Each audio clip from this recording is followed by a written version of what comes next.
এই যে দেখো সোনাকে এইদিকে বসিয়ে দিয়েছি খেলতে, আর ও কি নিয়ে খেলছে দেখো, পেঁয়াজ নিয়ে, গোটা ঘর পেঁয়াজ ছিটিয়ে দিয়েছে।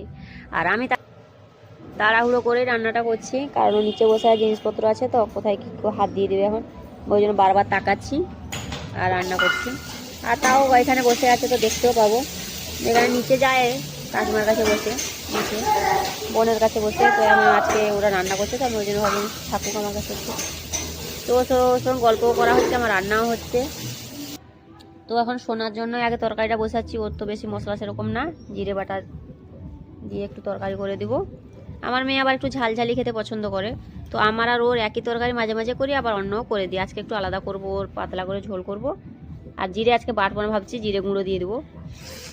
তো এই যে দেখো বলতে বলতে সোনার খাবার এই যে প্রায় কমপ্লিটের মাথায়। খুব বেশি তো না, তো সিম্পল রান্না। আর আমার মেয়ে কি বলতো, একটু ঝোল জিনিসই খেতে পছন্দ করে, শুকনা জিনিস খেতে হবে না, সেদ্ধ টেদ্ধ দিয়ে ও একদম খেতে পারে না। একটু জিরে বাটা দিয়ে ঝোল করলেও খেয়ে নিবে। তো এই যে জিরে গুঁড়ো করবো, জিরে গুঁড়ো করে এখন ও তরকারিটাতে ফেলে দিব। তো এই তোমাদের সঙ্গে কথা বলতে বলতে আমার কিন্তু রান্না হয়ে গেছে।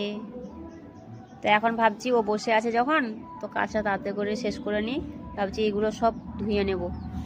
তো দেখো ওভেন টোভেন সব মুছে নিচ্ছি, আর কাজ পড়ে থাকলে মাথাতে চাপ থাকে, ওই জন্য এগুলো সব শেষ করে তারপরে সোনাকে খাওয়াবো।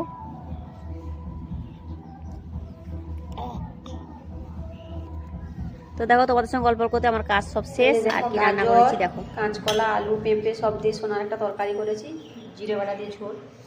আর এইখানে দেখো চারা মাছ, টমেটো, আলু, ফুলকপি দিয়ে একটা তরকারি, আর আমার একটা সেদ্ধ দেওয়া আছে। তো আজকে দুপুরে এই যে মেনু।